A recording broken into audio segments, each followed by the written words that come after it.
Now student, अब हम लोग थर्ड आउटकम अचीव करने जा रहे हैं कि अगर एक पर्टिकुलर एक एग्जांपल देखेंगे, किस तरह से एग्जांपल में अगर इंटीग्रेशन की वैल्यू हमें निकालनी है using the rule of trapezoidal law, तो किस तरह से अचीव होता है। तो फॉर्मेशन क्लियर है, जस्ट हमें ये सीखना है कि किस तरह से अप्लाई किया जाता है, किस तरह से प्रॉब्लम दिया भी जाता है, ये भी हम लोग देखेंगे।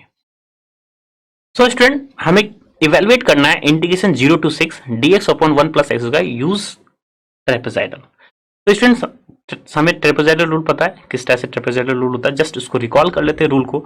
और यहाँ पे h की वैल्यू आपको डिटरमाइन करने की जरूरत है कि h की वैल्यू क्या ले, ये आपके ऊपर है, क्योंकि यहाँ पे मेंशन नहीं किया जाए कि कितने इक्वल इंटरवल में ब्रेक करना है। तो सबसे पहले ट्रेपेजॉइडल रूल हम लोग लिख लेते हैं।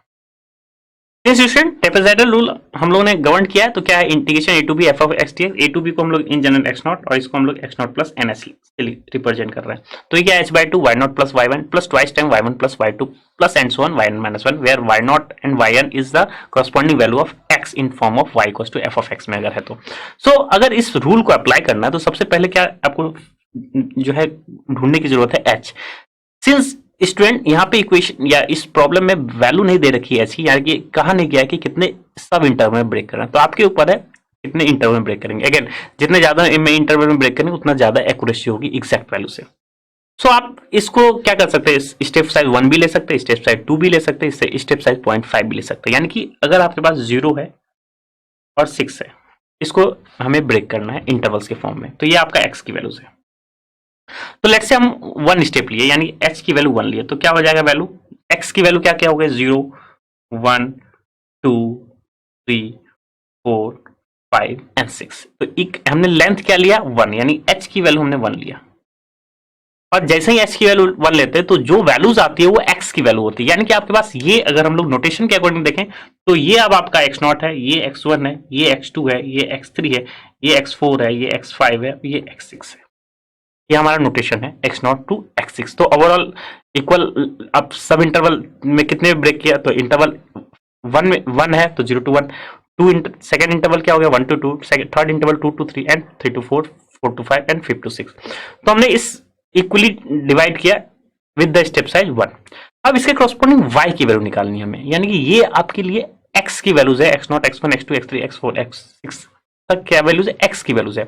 अब इससे हम लोग क्या निकालने की कोशिश करेंगे, जो y की टेबल बनाने की कोशिश करेंगे। हमें y0 चाहिए, y1 चाहिए, y2 चाहिए, y3 चाहिए, y4 चाहिए, इवन y5 एंड y6 चाहिए। अब आपको नोटेशन क्लियर है, ये जो y0 y1 ये है तो है क्या हमारे, तो आफ्टर ऑल फॉर्मेशन नहीं देखेंगे हम, क्या अगर फाइंड आउट कर ले y0 से y6, हम क्या करेंगे, इन दोनों का ऐड कर देंगे प्लस ट्वाइस टाइम इन दोनों का, इन सबका एडिशन और इनटू h/2। तो h की वैल्यू हमने क्या ले लिया, 1 ले लिया। तो नोटेशन के अकॉर्डिंगली हम डील करने की कोशिश कर रहे हैं। नाउ स्टूडेंट, किस तरह से y0 y1 y2 y3 y4 y5 y6 cover करेंगे, दैट्स ऑल। तो आपके लिए जो फंक्शन है वो है क्या, तो y equals to f of x, यही तो फंक्शन होता है। हम रिप्रेजेंट क्या कर रहे हैं, y equals to f of x. अब आपके पास एफ ऑफ एक्स क्या है, किस फंक्शन को इंटीग्रेट करना है, तो आपको दिख रहा है 1/1 प्लस एक्स स्क्वायर, तो ये आपका क्या है 1/1 प्लस एक्स स्क्वायर, ये y की वैल्यू है। अब y0 गवर्न करना है तो आप क्या करेंगे, अब x0 वैल्यू पुट करेंगे, यानी कि at x equals to x0 we have y0, at x equals to x1 we have y1, at x equals to x2 we have y2 and so on. और गवर्न करने का in the sense, आप x की value 0 रखेंगे तो y0 मिल जाएगा, x की value 1 रखेंगे, 2 रखेंगे, 3 रखेंगे, 4 रखेंगे, 5 रखेंगे, 6 रखेंगे, तो आपको कॉरस्पॉन्डिंग सारे y0 टू y6 मिल जाएगा, दैट्स ऑल।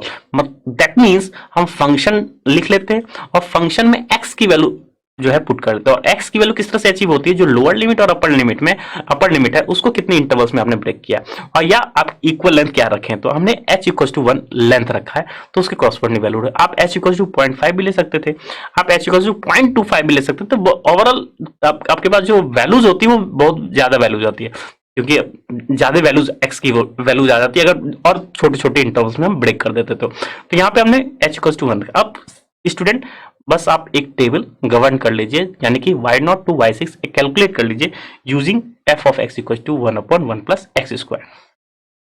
तो स्टूडेंट, हमने सारी वैल्यूज को कैलकुलेट कर ली, यानी कि x0 की वैल्यू यहाँ पे रखा हमने 0, तो x0 0 रखेंगे तो क्या होगा 1/1 प्लस 0, तो दैट मीन्स y0 की वैल्यू क्या हो गई 1।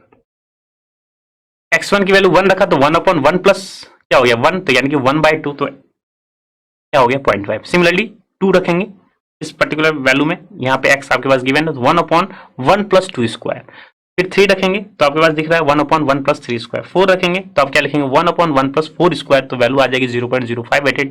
5 रखेंगे तो क्या दैट मीन्स 1/1 प्लस 5 स्क्वायर अगर पुट करेंगे तो आपके पास वैल्यू आएगी 0.0385।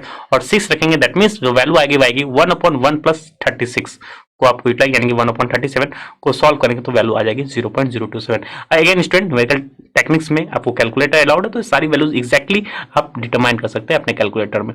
तो यहाँ पे जो टास्क है वो अचीव हो गया। आपके पास दिख रहा है वाई नॉट को रिप्रेजेंट कर रहे हैं 1 से, और आपके पास ये है क्या y6, इसको रिप्रेजेंट कर रहे हैं हम 0.027।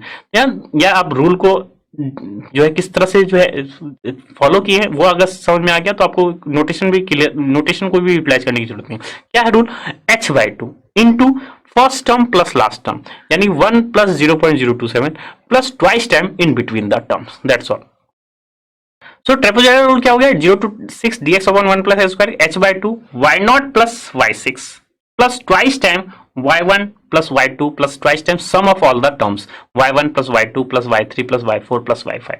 अब सारी वैल्यूज आपको पता है, h की वैल्यू भी पता है 1 है, तो h की जगह 1/1 रखेंगे, y0 की जगह 1 और y6 की जगह 0.027 and similarly y1 y2 y3 y4 y5 की जगह हम जो टेबल जो ऑब्टेन किए उसकी हम वैल्यू पुट कर देंगे। तो ओवरऑल आफ्टर सिंप्लीफिकेशन जो वैल्यू आएगी वही आपके पास इंटीग्रेशन की वैल्यू आ गई using the rule of trapezoidal. तो जैसे सारी वैल्यूज को पुट कर दिया, h की जगह 1 पुट कर दिया, y0 से y6 तक की वैल्यूज को पुट कर दिया इसके अकॉर्डिंगली, तो वैल्यू क्या आ जाएगी 1.4108। सो स्टूडेंट बहुत ही आसान वे हो जाता है जब आप फॉर्मुलेशन जानते हैं, और फॉर्मेशन कहीं आप भूल भी जाते हैं तो आपको टेक्निक पता है किस तरह से फॉर्मेशन यूटिलाइज किया गया है, लेकिन आपको h/2 आपको करने की जरूरत है, और first term plus last term plus twice time between the terms. Again steps अगर देखा जाए तो स्टेप्स क्या है, आप पहले इक्वल लेंथ में आप डिवाइड करते हैं, तो अगर मेंशन होता है 4 इंटरवल्स में ब्रेक करना है तो 6 इंटरवल ब्रेक करना है तो उसके अकॉर्डिंग डील करते हैं, अगर नहीं मेंशन होता है तो आप अपने अकॉर्डिंगली डील कर सकते हैं। अगेन इस तरह से डील करना है कि आप कम से कम 5-6 वैल्यूज को कैलकुलेट कर रहे हो, क्योंकि एग्जैक्ट वैल्यू के नियर आपका आंसर आ जाए। तो जैसे ही वैल्यू को पुट करते हैं हमारे लिए वैल्यू आ जाती है। तो अगर स्टेप्स देखा जाए तो आप टेबल जनरेट करते हैं, टेबल के अकॉर्डिंगली आप जो है फॉर्मेशन उस टेबल को फॉर्मेशन में यूटिलाइज करते हैं। नेक्स्ट यहाँ पे ये भी देखा जा सकता है, क्योंकि ये जो फंक्शन है 1/1 प्लस एक्स वाई, इसको इंटीग्रेट इजीली किया जा सकता है। जस्ट ये चेक करें कि न्यूमेरिकल इंटीग्रेशन से वैल्यू आई है 1.4108। अगर हम अपने रूल को अप्लाई करते हैं, क्योंकि इस पर्टिकुलर फंक्शन में रूल अप्लाई किया जा सकता है, बहुत सारे ऐसे फंक्शन हैं जिसमें हम रूल को अप्लाई नहीं करते या डायरेक्टली इंटीग्रेशन नहीं कर सकते, लेकिन पर्टिकुलर इस फंक्शन का integrand since tan inverse x हो जाएगा, और जस्ट लिमिट आप लोग अप्रोच कर लें और ये चेक कर ले कि कितनी एरर आई है या कितना एरर आ रहा है, तो आपको आइडेंटिफाई, क्योंकि कभी कभी क्वेश्चन ये पूछा जाता है कि एरर भी आप फाइंड आउट करें, तो एरर के लिए आपके पास इंटीग्रेशन को, आप जो लॉजिक है इंटीग्रेशन को उसके अकॉर्डिंगली आप पहले डील कर लीजिए। तो अगर 0 to 6 dx/1 plus x square को इंटीग्रेट करने की जरूरत है, डायरेक्टली हम क्या कर सकते हैं, क्योंकि since integration dx/1 plus x square क्या होगा, nothing but tan inverse x होता है, tan इनवर्स x का differentiation exactly 1/1 plus x square plus constant, लेकिन यहाँ पे डेफिनेट इंटीग्रल तो कांस्टेंट नहीं होगा, जस्ट अपर लिमिट और माइनस लोअर लिमिट, और सिंस tan इनवर्स 0 इज 0, तो ओवरऑल tan इनवर्स 6 आपको कैलकुलेट करना था, that's all. Second calculator utilize कर सकते हैं, तो tan इनवर्स 0 तो 0 होगा, tan inverse 6 is nothing but 1.4056। तो स्टूडेंट एग्जैक्ट वैल्यू आपके पास, इस वैल्यू को हम लोग कहते हैं अप्रोक्सीमेट वैल्यू, या आप कह सकते हैं न्यूमेरिकल वैल्यू, या न्यूमेरिकल इंटीग्रेशन के बाद जो वैल्यू आई है, और इसको हम लोग कहते हैं एग्जैक्ट वैल्यू, जो हम रूल के अकॉर्डिंगली सॉल्व किए हैं। तो अगर एरर निकालना होता है तो क्या करते हैं आप, डिफरेंस लेते हैं। अगेन आप, क्योंकि हम मॉडुलस ही टेक करते हैं, तो आप जो भी हायर वैल्यू है यानी आपके पास उसको क्या करें, सब्ट्रैक्ट करें, तो अप्रोक्सीमेट वैल्यू क्या है 1.4108 माइनस 1.4056, ये आप कैलकुलेट करेंगे, दैट्स योर एरर। और आपको दिख रहा है कि एटलीस्ट 2 डिजिट तक, या आप कह सकते हैं डेसिमल के 1 डिजिट तक क्या है आपके पास एग्जैक्टली मैच हो गया है। तो सोच सकते हैं कि कितना ब्रॉडली यूटिलाइज होता है ये सब सारे रूल, ट्रेपेजॉइडल रूल, बहुत सारे जो है कॉम्प्लेक्स सिनारियो के प्रॉब्लम्स में। तो इसलिए हमेशा हम लोग कॉम्प्लेक्स जब भी प्रॉब्लम को सॉल्व करते हैं तो यूजुअल वे सॉल्व नहीं करते, जस्ट न्यूमेरिकल इंटीग्रेशन, और इसको कोडिंग करना भी आसान होता है, जस्ट आप कोड करना है, code in the sense just आपको x एक्सप्रेशन ऑफ y के एक्सप्रेशन वैल्यू को टेबुलेट करना है, जो y equals to 1/1 plus x square table. Coding in the sense आप C प्रोग्राम यूज कर सकते हैं, C++ यूज कर सकते हैं, पाइथन यूज कर सकते हैं, इवन फोर्ट्रान यूटिलाइज कर सकते हैं। तो कोडिंग करना बहुत ही आसान हो जाता है जब फॉर्मेशन बहुत ही एक लीनियर फंक्शन के फॉर्म में जनरेट हो जाता है। तो इसलिए कोडिंग इन द सेंस कि बहुत कॉम्प्लेक्स क्वेश्चन को, प्रॉब्लम को सॉल्व करते हैं तो हम कोडिंग को यूटिलाइज करते हैं। तो यहाँ इसलिए हम वहां पे क्या कर सकते हैं, न्यूमेरिकल टेक्निक ही यूटिलाइज कर सकते हैं। बहुत कॉम्प्लेक्स ज्यादा प्रॉब्लम है तो आपको दिख रहा है ज्यादा एरर नहीं हो रही है। अगर आप h इक्वल टू 0.5 ले लेते तो एग्जैक्ट वैल्यू के करस्पॉन्डिंग आपकी अप्रोक्सीमेट वैल्यू आ जाती। सो आई होप स्टूडेंट आपको रूल समझ में आ गया होगा, इसका एप्लीकेशन भी समझ में आ रहा होगा, कहाँ कहाँ अप्लाई करते हैं और किस तरह से रूल को अप्लाई करते हैं वो भी समझ में आ गया होगा। और एडिशनल प्रॉब्लम भी अगर रहती है कि एरर भी बताई तो आपको वो भी क्लियर हो गया होगा किस तरह से हम इवेलुएट करते हैं। तो स्टूडेंट हम लोग थर्ड आउटकम अचीव कर लिए, that means apply the trapezoidal rule to solve the definite integral. तो सबसे पहले हम ट्रापेजॉइडल रूल का फॉर्मेशन लिखते हैं और किसी भी फंक्शन में हम सबसे पहले क्या करते हैं, इक्वल लेंथ में हम डिवाइड कर लेते हैं लिमिट को, जो अपर लिमिट और लोअर लिमिट रहता है। तो जैसे इक्वल लेंथ में डिवाइड करें तो एक्स की वैल्यूज आ जाती है वो, क्योंकि 0 to जैसे सपोज 0 to 5 थी तो h इक्वल टू 1 रखेंगे तो 0 1 2 3 4 5 ये x की वैल्यू है। x की वैल्यू यानी नोटेशन के अकॉर्डिंगली ये हमारा x0 x1 x2 and so on है वैल्यूज है।